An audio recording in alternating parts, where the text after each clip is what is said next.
या 3 तासाची नोंद मात्र चित्रगुप्ताजवळ होत आहे. या 3 तासाची नोंद मात्र भगवंताजवळ होत आहेत की तुम्ही या वेळेला या कार्तिक मासामध्ये 4 तास भागवतामध्ये बसलात याची नोंद भगवंताजवळ होत आहेत. लक्षात ठेवा. म्हणून आपण जे काही कर्म करतोय त्याला विशेष कर्म म्हटलं आहे.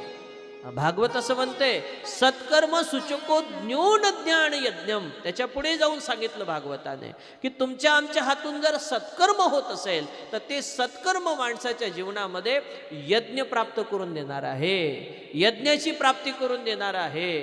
आणि म्हणून तो यज्ञ, तो महायज्ञ आपल्या हातून होण्याकरिता विशेष कर्म होणं गरजेचं आहे. जसं एखाद्यानं झाड लावलं असेल तर वृक्ष लावणे म्हणजे विशेष कर्म करणे आहे ना. एखाद्या वेळेला एखाद्या गरीबाला मदत करत असाल तर ते विशेष कर्म आहे. असं चांगलं काम करणे, सत्कर्म करणे म्हणजे विशेष कर्म होय. आणि म्हणून दैवाला जर जोड कशाची असेल तर मागच्या जन्मातल्या कर्माची आहे. मागच्या जन्मातलं कर्म उत्तम करा. उत्तम कर्म जर मागच्या जन्मातलं झालं असेल तर या जन्मामध्ये दैव हे उत्तम होतं. उत्तम असं दैव आपल्या जीवनामध्ये आपल्याला प्राप्त होते आणि तेच दैव माणसाला प्रतिकूल बनवून देतं.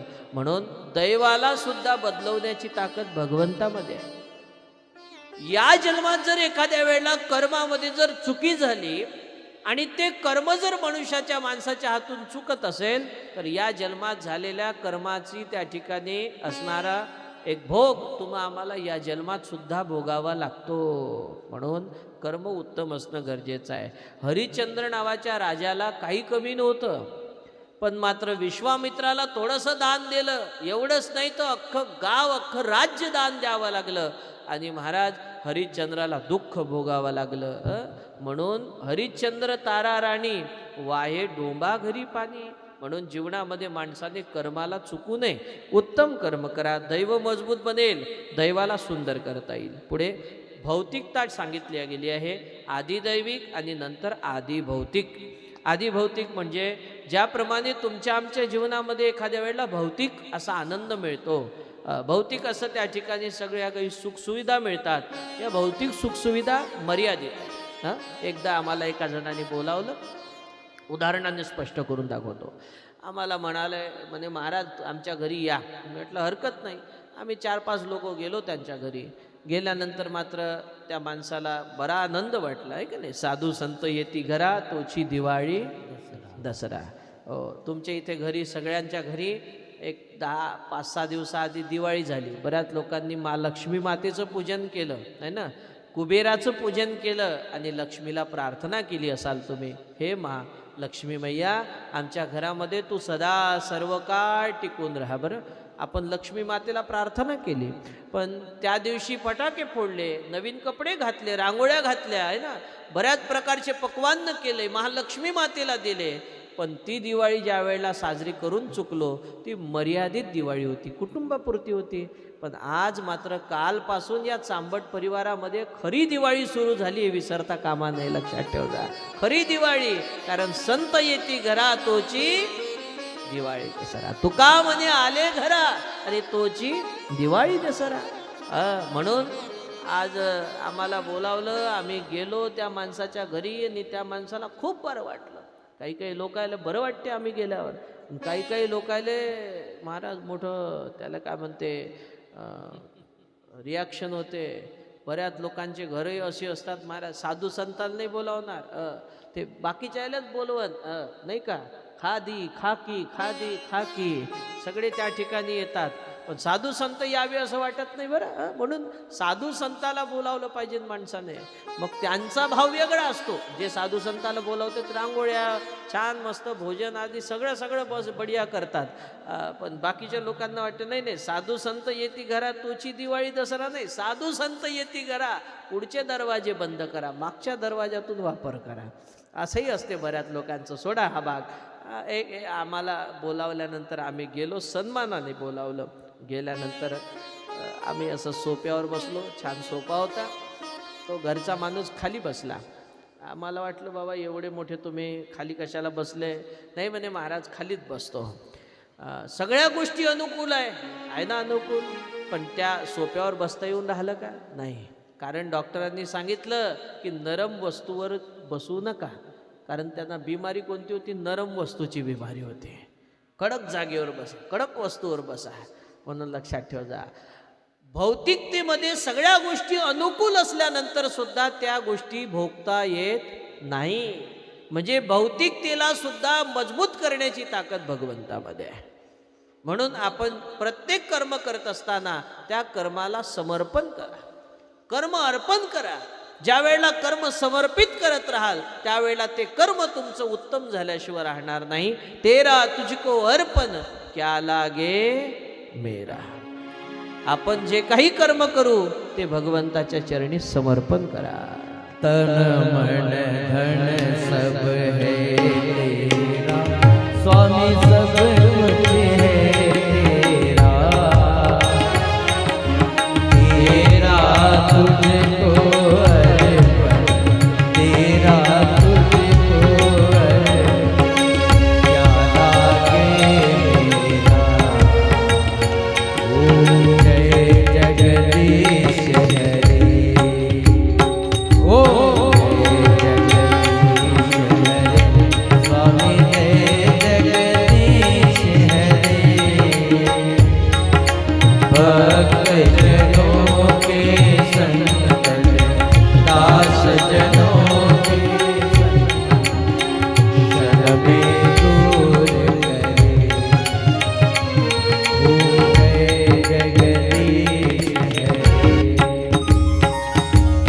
अणपत्तेचा भाव जोपर्यंत असत नाही तोपर्यंत जीवनामध्ये लौकिक आणि त्या ठिकाणी प्रारब्ध सुद्धा माणसाचं अनुकूल बनणार नाही.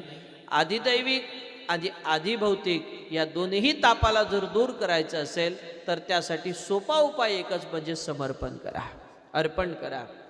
जोपर्यंत समर्पण होणार नाही तोपर्यंत जीवनामध्ये कोणत्याही गोष्टी आपल्याला आनंदाने स्वीकारता येणार नाही. अर्पण करा. या ठिकाणी त्रितापालाही दूर करण्याची ताकद भगवंताच्या शरणागतीमध्ये आहे. अन्यथा शरणम नास्ती त्वमेव शरणम मम. भगवान आपल्याला मी शरण आहो, आपण मात्र या भक्ताला त्या ठिकाणी आपलंसं करा, हा भाव अंतःकरणातला त्या ठिकाणी धारण करा, म्हणजेच आपलं जीवन मंगलमय बनेल. अशा तिन्ही तापाचं निवारण करणाऱ्या परब्रह्म परमेश्वराच्या चरणी व्यासदेवजी महाराज आणि शुकदेवजी महाराज, भगवान भोलेनाथजी आणि आदी आदी सगळे व्यास हे मात्र प्रणाम करतात. अशा त्या ब्रह्मांड नायक नंदनंदन यशोदानंदन भगवान घनश्यामाच्या चरणी, कृष्ण कन्हैयाच्या चरणी आपण सुद्धा साष्टांग प्रणाम करू. अशा भगवान परब्रह्म परमात्म्याच्या चरणी नतमस्तक हो. श्रीकृष्णाय वयो नमः.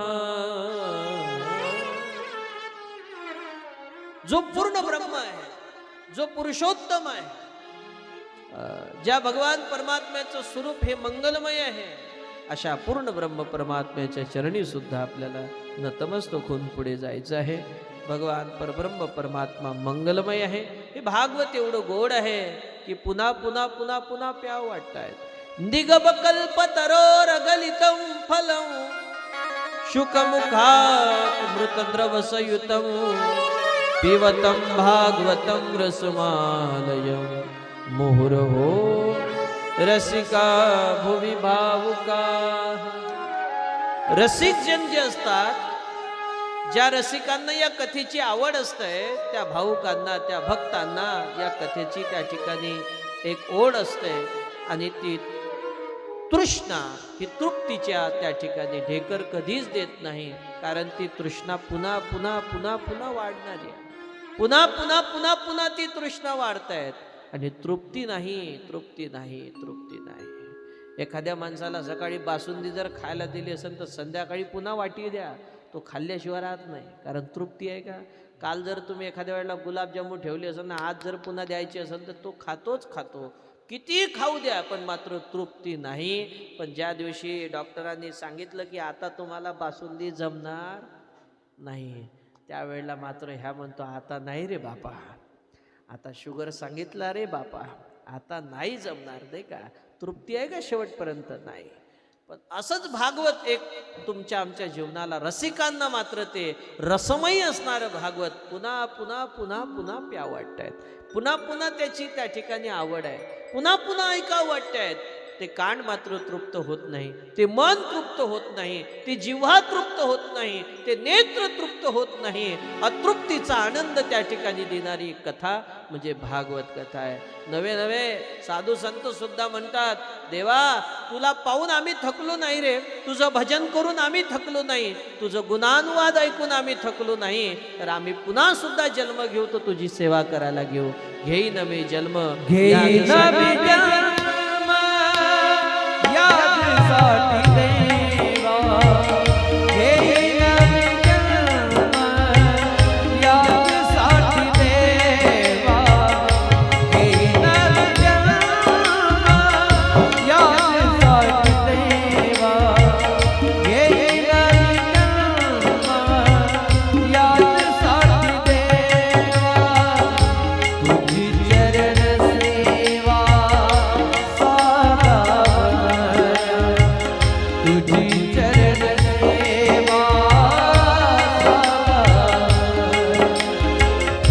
तुझी चरण सेवा साधावया.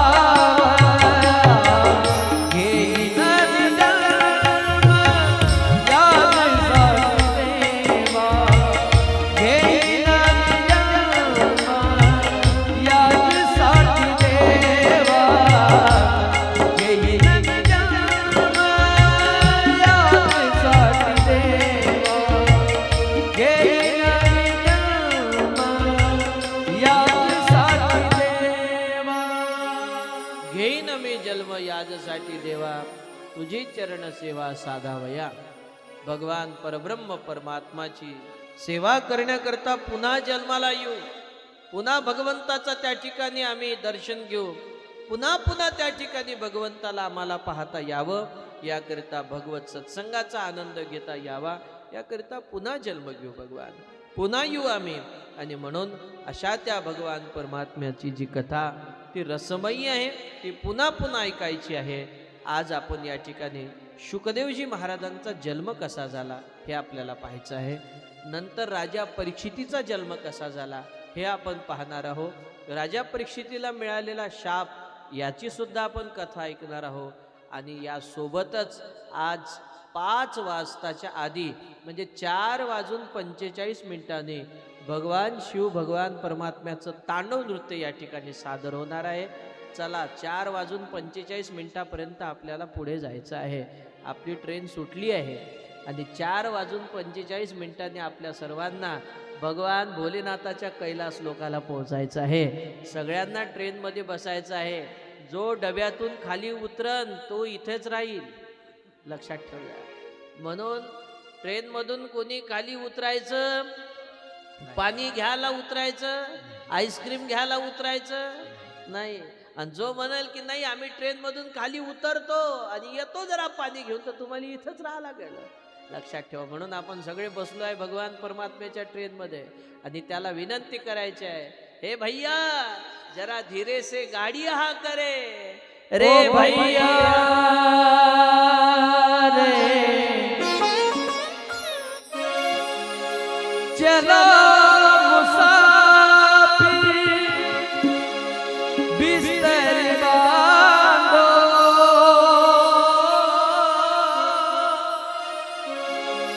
गाड़ी आने वाली है,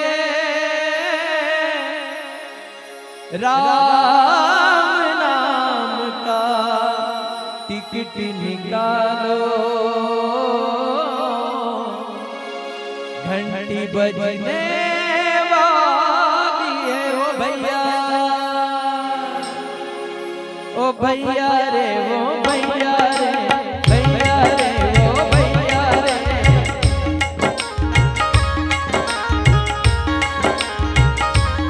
ओ भैया रे,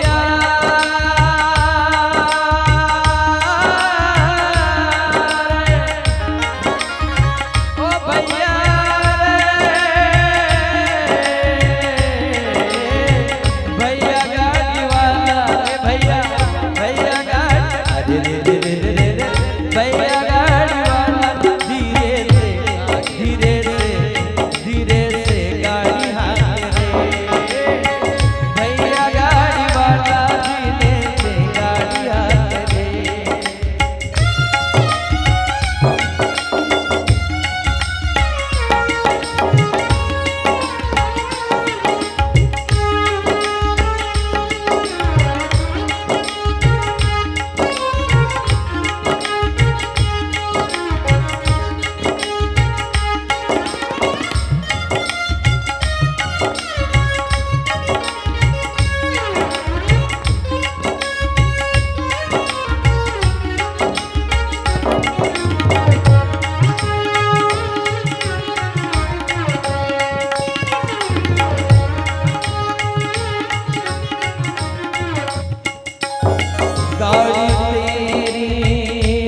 बिरंगी गाड़ी तेरी रंगे बिरंगी पहले तेरे गुलजार पहले तेरे गुलजार रे आकल वाला छली छबिला रे आकल वाला छली छबिला रे बैठने वाला ला ओ भैया रे ओ भैया रे भैया रे ओ भैया रे भैया गाड़ी वाला ओ भैया भैया गाड़ी रे रे रे रे रे भैया गाड़ी धीरे रे गाड़ी धीरे रे गाड़ी धीरे रे गाड़ी धीरे रे गाड़ी धीरे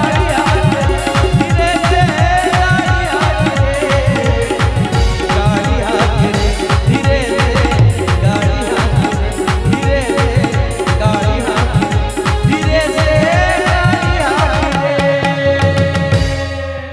आणि भगवान परमात्म्याच्या गाडीत आपल्या सर्वांना बसायचं आहे आणि त्याची गाडी मात्र आपल्याला पुढे न्यायची आहे. अशा पद्धतीने मात्र या ठिकाणी ही गाडी सुरू झालेली आहे, लक्षात ठेवा. आणि तुम्हाला खरं सांगू का, ट्रेनमध्ये तुम्ही लोक नेहमी बसता. ट्रेनमध्ये ट्रेनचा ड्रायव्हर जेवढा महत्त्वाचा नसते ना, तेवढा ट्रेनचा कोण महत्त्वाचा आहे? मागचा गार्ड. त्याच्यावरच खरी ट्रेन चालते, बरोबर आहे का? ड्रायव्हरवर चालते. मागच्यानं जर झंडी दिली तर मात्र पुढचा त्या ठिकाणी चालते. आणि तुम्हा आम्हाला सांगतो, तुम्ही आम्ही सगळे त्या ठिकाणी प्रवासी आहोत. आम्ही सगळेच प्रवासी आहोत. आणि मागचा जर झेंडीवाला गार्ड कोण असेल तर समर्थ सद्गुरू गजानन महाराज आहे. आणि जर गाडी चालवणारा कोण असेल तर भगवान श्रीकृष्ण परमात्मा आहे, लक्षात ठेवा. आपली सगळ्यांची त्या ठिकाणी शान राखणे कोणाच्या हाती आहे? सद्गुरुनाथाच्या हाती. म्हणून आपण त्या भगवंताला, त्या संताला शरण जाऊ. आणि ते संत मायबाप आपला प्रवास सुखरूप करणार आहे. कुठल्याही प्रकारचं प्रवासात संकट येणार नाही, हे मात्र नक्की लक्षात घ्या. प्रथम स्कंदामध्ये आपल्याला प्रवेश करायचा आहे. प्रथम स्कंदाच्या प्रथम श्लोकाचं चिंतन या ठिकाणी आपण करूया.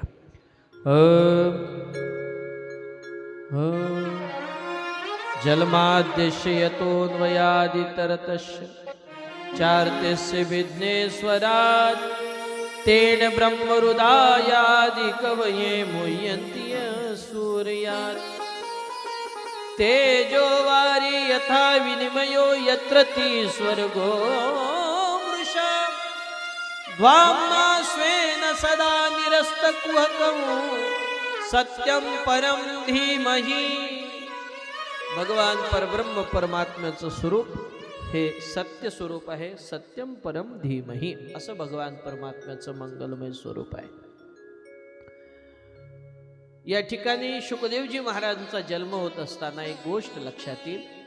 सर्वात पहिल्यांदा जर या पृथ्वी तलावावर भागवत कोणी ऐकलं असेल आणि सर्वात पहिले जर या भागवताचे वक्ता कोण असेल तर ते भगवान भोलेनाथ आहे, भगवान भोले बाबा आहे. ज्या वेळेला मा पार्वती माता कैलास लोकाला बसले आहेत त्यावेळेला मा पार्वती मातेला एकांतामध्ये भगवान भोले बाबांनी ही कथा ऐकवली आणि पार्वती माता शांत चित्ताने कथा ऐकून आली. भोलेनाथाने पहिल्यांदा कथा ऐकवली आणि जसे भगवान भोले बाबा कथा सांगायला लागले तशी पार्वती माता कथा ऐकून राहिली. तेव्हापासून परंपरा सुरू झाली का घरच्या माणसाने कथा ऐकवायची आणि घरच्या बाईने कथा ऐकायची. लक्षात ठेवा, तेव्हापासून शिव पार्वतीचा संवाद आहे. पण बरेच लोक कथा सांगते कोणत्या दिवसभर घडलेल्या. बरेच लोक संध्याकाळी कथा कोणत्या सांगते बाईला दिवसभर, आज मी इथे गेलतो, आज मी तिथे गेलतो, आज हे झालं ते झालं. पण महत्वाचा भाग सांगितला आहे का भोले बाबाने कथा सांगावी आणि पार्वतीने कथा ऐकावी. लक्षात ठेव जा, ज्या माणसं आले नसेल ना मावल्यांना तुम्ही घरी गेल्यावर सांगता तुमच्या भोले बाबाला कथा सांगत जा म्हणा तुम्ही, मी ऐकत जातो म्हणा. तेव्हापासून परंपरा चालली आणि भगवान भोलेनाथाने कथा सांगितली, मा पार्वती माता ऐकत आहेत. अशी ज्या वेळेला कथा ऐकत आहेत मा पार्वती माता ऐकता ऐकता ऐकता दशमस्कंदाचा विषय आला आणि दशमस्कंदामध्ये रासलीलेचा ज्या वेळेला विषय आला त्यावेळेला रासलीला एवढी दिव्य लीला आहे की न कळत पार्वती माता त्या दिव्य स्वरूपाला प्राप्त झाल्या आणि डोळे लागून गेले. जशी झोप लागली पार्वतीला तशी महाराज भगवान भोले बाबा तर डोळे लावून कथा सांगत होते. सर्वात पहिले वक्ता जे आहे भगवान भोलेनाथ, भगवान भोलेनाथाने डोळे बंद करून कथा ऐकवली. त्यावेळेला भगवान भोले बाबाला डोळे बंद करून कथा ऐकावी वाटली, कथा सांगावी वाटली, म्हणून त्यावेळेला पार्वती माता विश्वास होत्या. कारण भोले बाबाला माहित होतं का पार्वती आपली श्रोता आहे, हे श्रोता जाणार कुठे आपल्याला सोडून. पण आताच्या वक्त्यांना जर डोळे बंद करून कथा सांगतो म्हटलं तर तुम्ही फिरफार होऊन बरोबर 5 वाजता आरतीला याल. म्हणून मला डोळे उघडूनच कथा सांगा लागते की आहे का नाही जागेवर, कोणाला झोप येते आहे का काय येते आहे, जरा हे सगळं पाहून कथा ऐकावी लागते. तेव्हा भगवान भोलेनाथांनी डोळे बंद करून कथा सांगितली. पहा, एक एक मुद्दा मी समजून सांगणार आहोत. मी कथाकार असा नाही एक होता राजा आणि त्यानं खाल्ला भजन मग का पाहता त्याची, हे नाही सांगणार मी. एक एक मुद्दा स्पष्ट करून सांगेन, एक एक मुद्दा तुमच्या डोक्यात बसला पाहिजे यासाठी सांगतो. ज्या वेळेला भगवान भोलेनाथाने डोळे बंद केले आहेत, ती कथा ऐकवते, त्यावेळेला पार्वती माता निद्रावस्थेमध्ये गेली आहे, समाधी अवस्थेमध्ये गेली आहेत. त्यावेळेला मात्र पार्वती मातेला झोप लागली समजा, असा एक अंदाज करू आपण. पण या ठिकाणी समाधी अवस्था सांगितली आहे भागवतामध्ये. ज्या वेळेला माणसाला घोर निद्रा लागते त्यावेळेला माणसाच्या लक्षात येत नाही की आपण झोपलो आहे की जागा आहोत. जसं एखादा आपल्या बाजूला जर एखाद्याला रात्री झोप नाही आली, आयदा कदाचित आले भागवतात आणि गंभीर कथा सुरू झाली, काही काही लोक झोप मंडपातही घेतात, मग त्यांना मात्र त्या ठिकाणी भान नसते की आपण झोपून राहिलो की काय. मग थोडंसं त्यांना इशारा करा, लगेच खडबडून जागे होतात. बरं, तुम्ही आम्ही झोपतो, झोपल्यानंतर माहीत असते का आपण किती 1000 रुपयाच्या दिवाणवर झोपलो, की आपण कोण्या गादीवर झोपलो, की आपण खाली झोपलो, की कशावर झोपलो, काही माहीत नाही. एकदा झोपलं की सकाळीच माणूस त्या ठिकाणी उठतो. महाराज, एखाद्याला जर खडबडून जाग आली असेल तर तो भाग नंतरचा आहे. पण एक गोष्ट लक्षात घे जा, ज्याप्रमाणे निद्रावस्थेमध्ये आपण जातो 4 प्रकारच्या अवस्था आहे: जागृत, स्वप्न, सुषुप्ती आणि तुर्यगा. अशा 4 प्रकारच्या अवस्था आहे. आज जी तुम्ही अवस्था आता या ठिकाणी अनुभवतात याला जागृत अवस्था म्हटलं आहे. सगळ्यांचे डोळे खुले आहे, चालतो आहे, फिरतो आहे, बोलतो आहे, चहा कॉफी घेऊन इथे बसलो आहे आपण. दुपारचं जेवण छान होऊन गेलं आहे तुमचं आमचं. आता पुन्हा संध्याकाळी चहा कॉफीची आपण इच्छा करणार आहोत. संध्याकाळी जेवण केल्याशिवाय झोप लागणार नाही आपल्याला.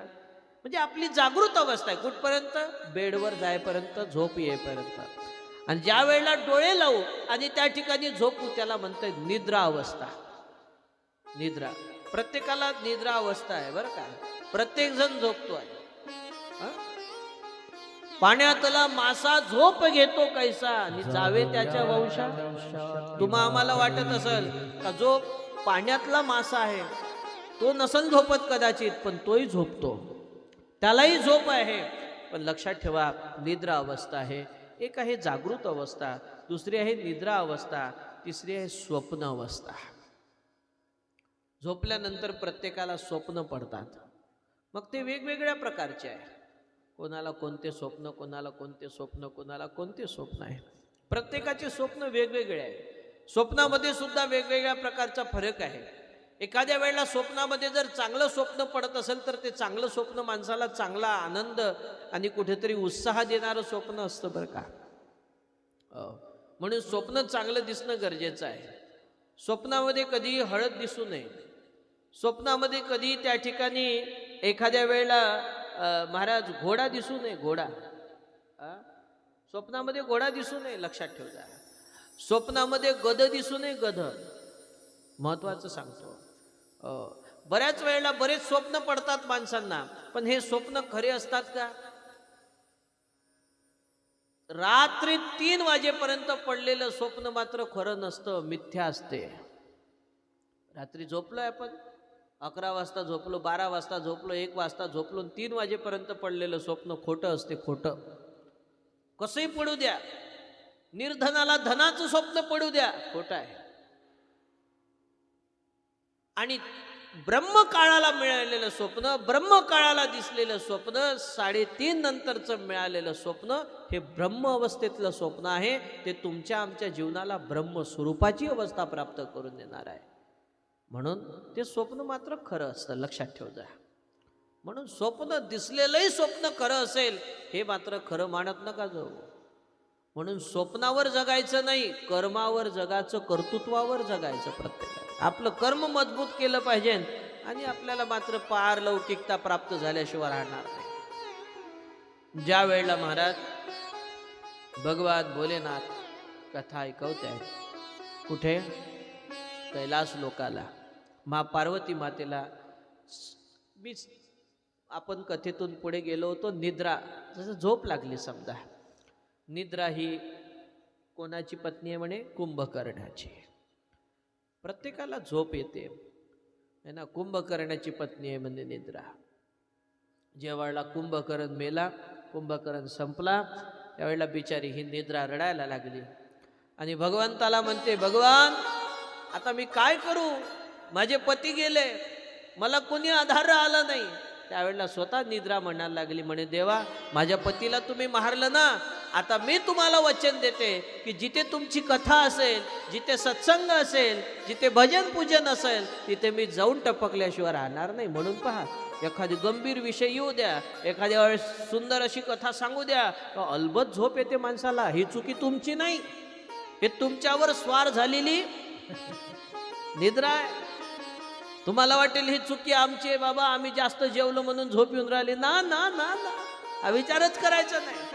तुमच्यावर त्या निद्रा देवीने त्या ठिकाणी आक्रमण केलं आहे म्हणून आपल्याला झोप आली असं समजा. म्हणून ही निद्रा आहे. पार्वती मातेला ज्या वेळेला झोप लागली, भगवान भोलेनाथ कथा ऐकवतात आणि ज्या वेळेला 12 स्कंदाची कथा पूर्ण झाली, हरये नमः असा श्लोक झाला आणि त्यानंतर मात्र भगवान भोले बाबा म्हणते, पार्वती समजली कथा. भगवान भोले बाबा म्हणतायत, पार्वती माता भोलेनाथा तुम्ही कथा अर्धीच ऐकवली हो, पूर्ण कथा नाही सांगितली, अर्धीच कथा ऐकवली. पार्वती मी तुला कथा पूर्ण सांगितली, तू अर्धीच कथा ऐकली. म्हणे हो भगवान तुम्ही अर्धीच कथा ऐकवली. त्यावेळेला पार्वतीला म्हणते, पार्वती ज्या अर्थी मी कथा पूर्ण सांगताय त्या अर्थी तू अर्धी कथा ऐकली, तर अर्धी कथा कोणी ऐकली. त्यावेळेला एक पोपट त्या ठिकाणी आवाज देतो आहे. तुम्ही पहा आता साऊंड आलाय, आता हे सगळे सुंदर अशा व्यवस्था आहे. पूर्वी गावोगावी खेड्यापाड्यामध्ये कथा राहत होत्या, मंदिरामध्ये कथा होत्या, तर लोक एक चौरंग पाठ असायचा, त्यावर पोथी ठेवायचे, लोक त्या ठिकाणी कथा ऐकायचे आणि आवाज द्यायचे, हू हू असे आवाज देत होते लोक. तसं कथा ऐकवत असताना पार्वती माता हू हू करायच्या. पार्वतीला ज्या वेळेला समाधी अवस्थेला पोहोचल्या त्यावेळेला तो हुंकाराचा आवाज जर कोण देत असेल तर तो मात्र पोपट देतो आहे. आणि भगवान भोले बाबा म्हणतात की हा आवाज कुठून येत होता. इकडे तिकडे सगळीकडे पाहिलं, कोणीच दिसलं नाही. एका वृक्षावर पोपट बसलेला दिसला आणि त्याला म्हणतायत की अरे तू अनाधिकाराने कथा ऐकली, अधिकार नसताना कथा ऐकली. तो त्या ठिकाणी आज तिथून निघून जातोय. म्हणून एक गोष्ट लक्षात घ्या, प्रत्येकाने जीवनामध्ये अधिकार असल्यानंतर कथा श्रवण केली पाहिजे. आणि तो अधिकार कधी प्राप्त होतो, ज्या वेळेला माणसाच्या हातून सत्कर्म घडतं त्यावेळेला अधिकार प्राप्त होतो. म्हणून कथा अनाधिकाऱ्यांना कथा ऐकावी वाटत नाही, आणि अधिकारी पुरुष जो असतो ना त्याला कथा ऐकावी वाटते, कथा करावी वाटते आणि कथा सांगावी वाटते. म्हणून पहा एक गोष्ट लक्षात घ्या, कथा ऐकण्यासाठी ऐकणारा सुद्धा अधिकारी असावा आणि कथा सांगण्यासाठी सांगणारा सुद्धा अधिकारी असावा. अनाधिकाऱ्यांकडून कथा ऐकवू नये आणि ऐकणारे सुद्धा त्या ठिकाणी अधिकारी असावे. आपण पहा सगळे अधिकारी आहात. आपण कथा ऐकत असताना प्रेमाने, श्रद्धेने, भावनेने कथा ऐकतात, म्हणून खरे अधिकारी आपण आहात कथेचे. आणि सांगणारा सुद्धा अधिकारी असावा. मग सांगणाऱ्याचा अधिकार काय असेल. मायबाप हो, आमचा अधिकार जर आम्हाला तुम्ही विचारत असाल तर काय अधिकार आहे. वयाच्या त्या ठिकाणी 12व्या वर्षापासून कथा ही सांगण्याची आम्हाला त्या ठिकाणी भगवंताने प्रेरणा दिली. वयाच्या 12व्या वर्षापासून वयाच्या 12व्या वर्षापासून श्रीमद भागवत कथा सांगून राहिलोय. आता किती कथा झाल्या असेल याचा अंदाज नाही, लक्षात ठेवा.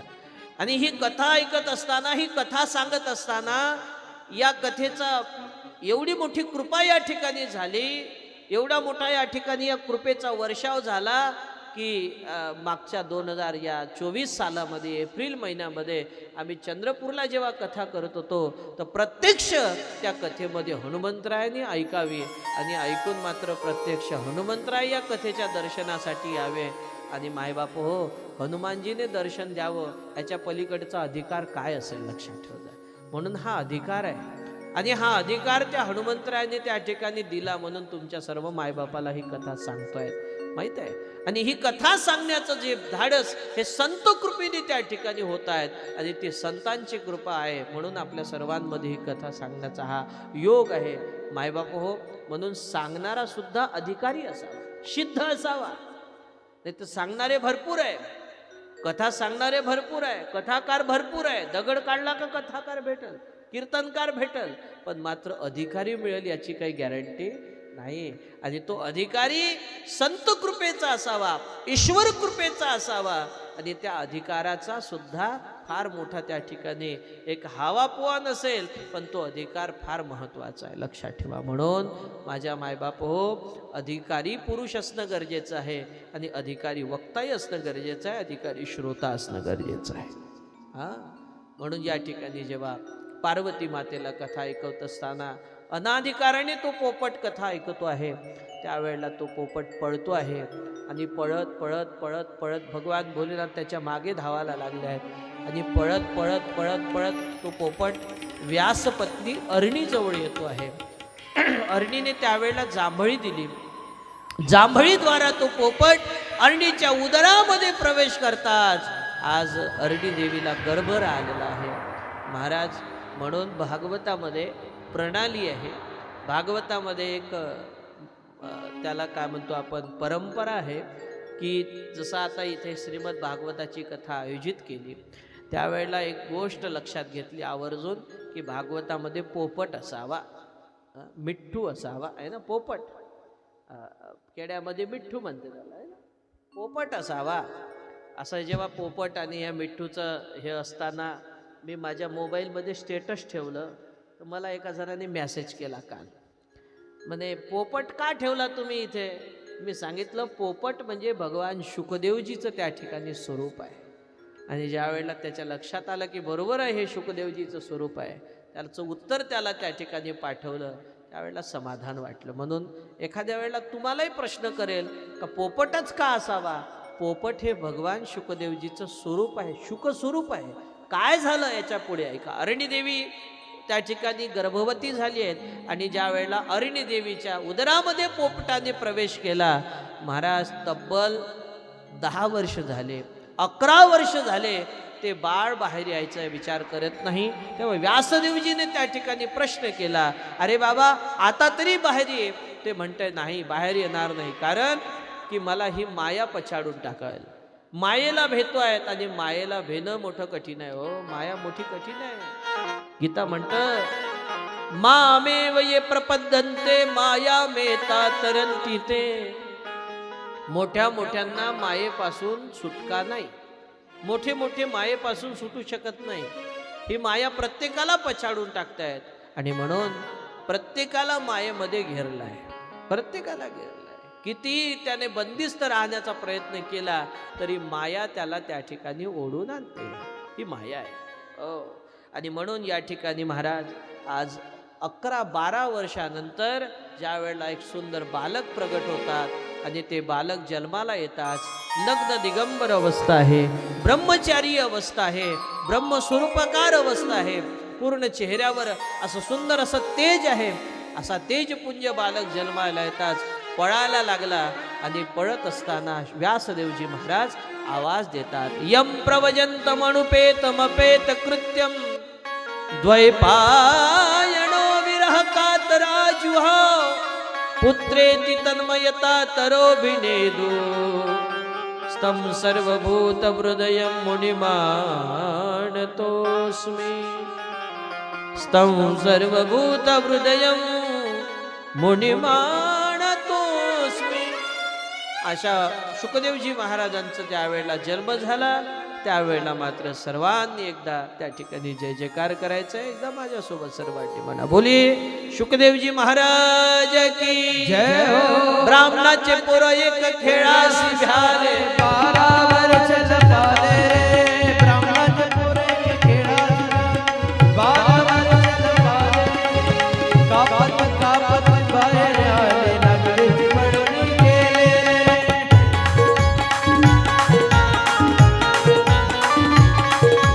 ऐक किडिया तुझ सांगतो असे दानन केले. ऐक किडिया तुझ सांगतो असे दानन केले.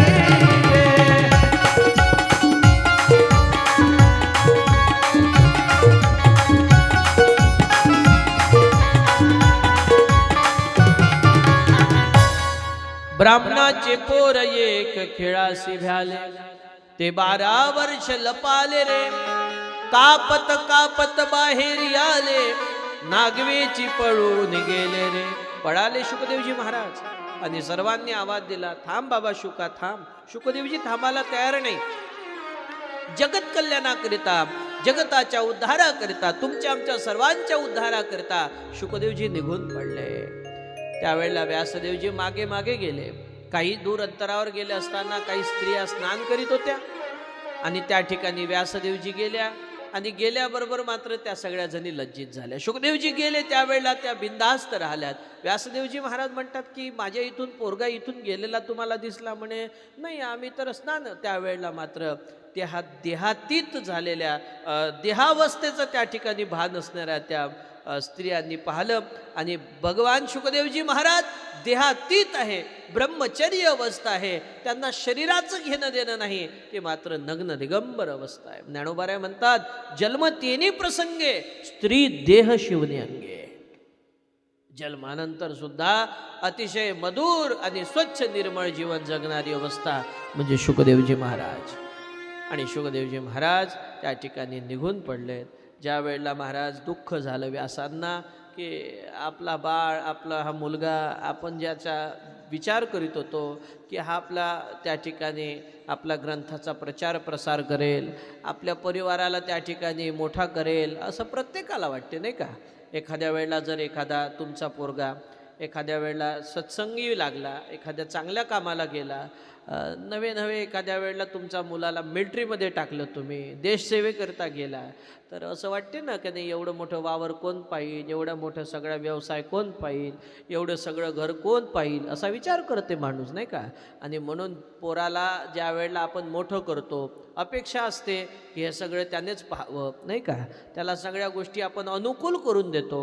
नवे एखाद्या वेळेला काही बायाला सवय आहे, काही महाराज लोकायलाच विचारते त्या बाया, महाराज पहादजी आमच्या पोरांच्या घरी सूनबाई कशी येईल. काही सासवायला मोठा धाक आहे, सून कशी येईल. मग ते महाराज लोकायला विचारते आणि त्यावेळेला महाराज सांगते की येते बरोबर, काही काळजी करू नका.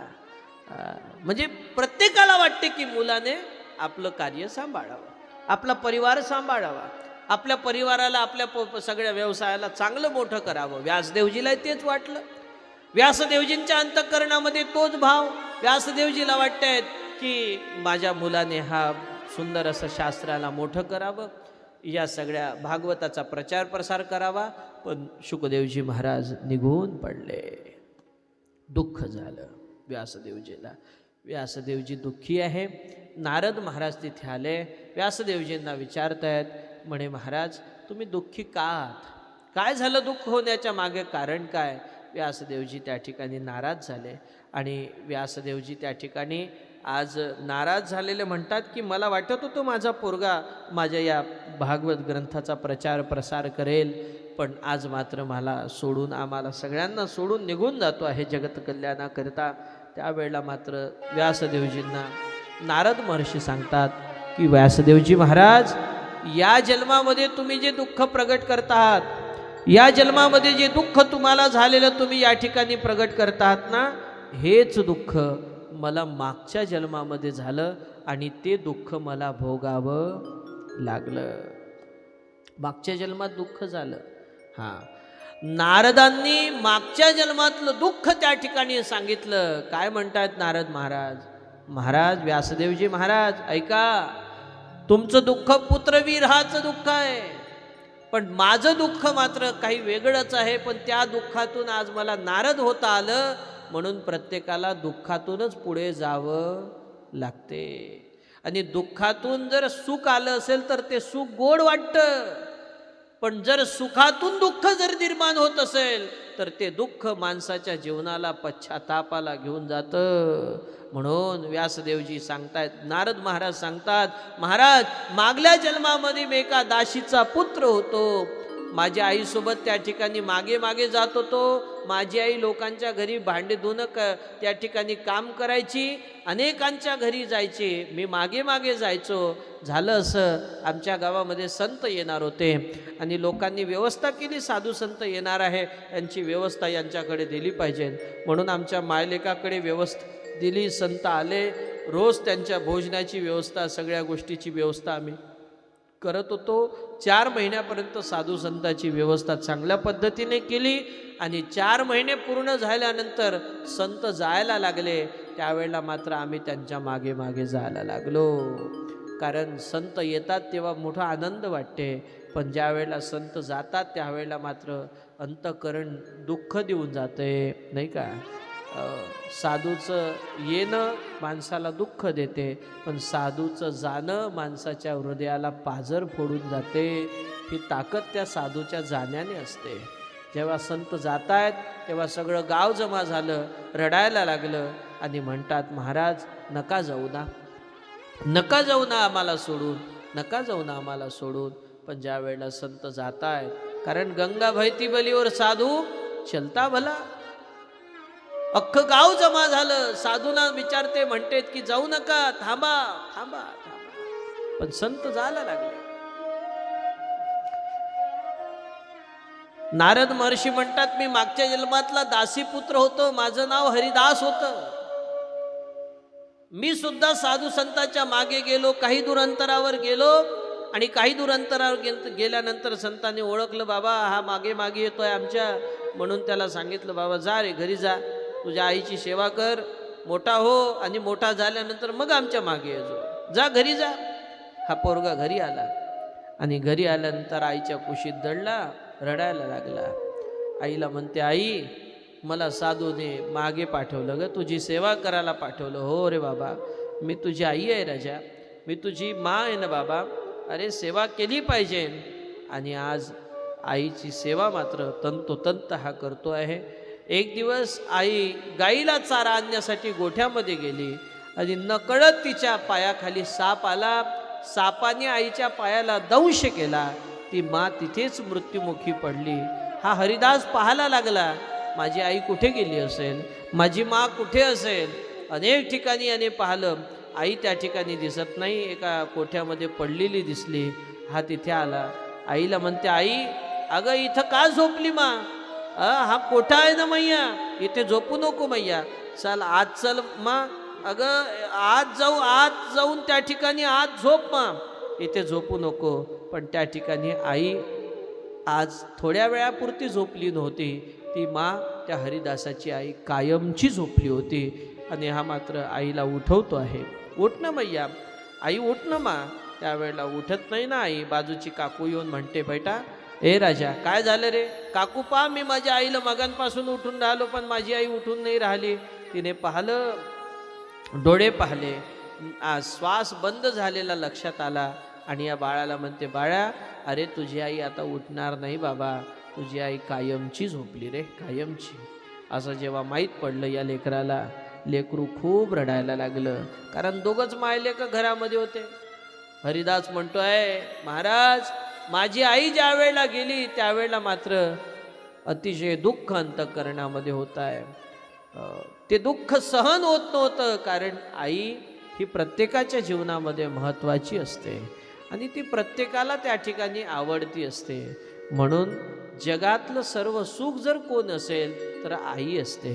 आणि एखाद्याच्या घरातली आई जर हरपली असेल, आई जर सोडून जात असेल, त्यावेळेला आई जर त्या घरात नसेल तर त्या घरातलं महाराज 7 समुद्रापारचं सुख त्या ठिकाणी हरपून गेलेलं आहे, हे मात्र विसरता कामा नये. म्हणून प्रत्येकाच्या घराला मांगल्य हे शोभते कशामुळे? आईच्या असण्यामुळे.